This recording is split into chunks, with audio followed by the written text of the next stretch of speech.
Midi 55, place du Luxembourg. 14 décembre 2017.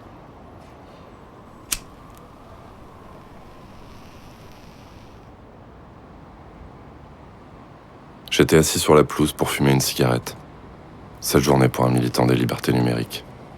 Trump et son équipe avaient décidé de torpiller la neutralité du net. Le monde continuait à tourner pourtant. J'avais le moral à zéro. En plus, j'avais froid.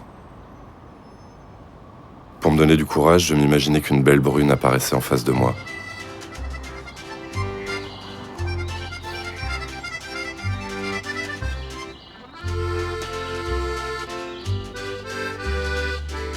Elle porterait une jolie robe violette.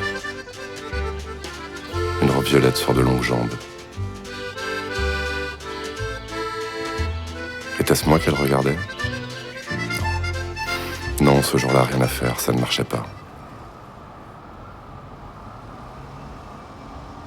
Je repensais invariablement à la déclaration de John Perry Barlow, A Declaration of Independence of the Cyberspace.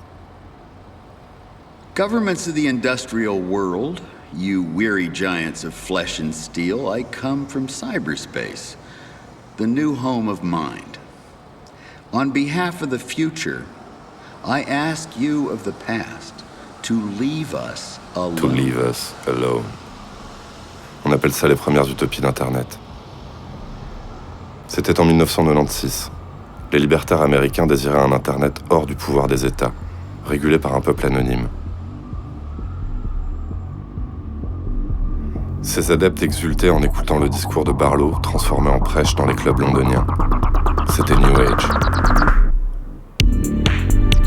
We must declare our virtual selves immune to your sovereignty. Even as we continue to consent to your rule over our bodies. We will spread ourselves across the planet so that no one can arrest our thoughts.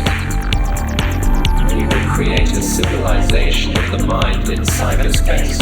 Make it be more humane and fair than the world your governments have made before. Le New Age a disparu. À quelle époque sommes-nous ? À l'époque de Snowden et des lanceurs d'alerte ? De la surveillance à grande échelle ? Qu'ajoutons-nous au décor ?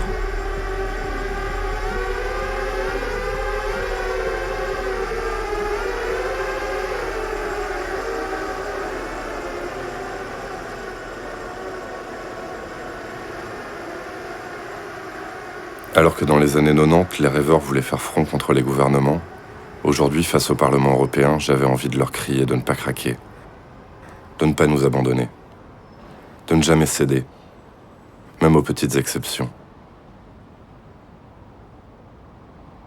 La neutralité du net, c'est Internet. Avec nos voix à tous, d'ici et d'ailleurs, avec ses chemins de traverse, ses routes non balisées, avec ses exceptions, ses excès, ses mythes et mensonges. Tout accessible avec le reste, à la même vitesse, aux mêmes conditions. Ma tête s'emballait. Je faisais la liste de toutes ces voix que nous n'entendrions plus sans la neutralité du net. L'une après l'autre, petit à petit, le flux s'amenuiserait. Les puissants resteraient puissants pour toujours. Ma voix deviendrait inaudible.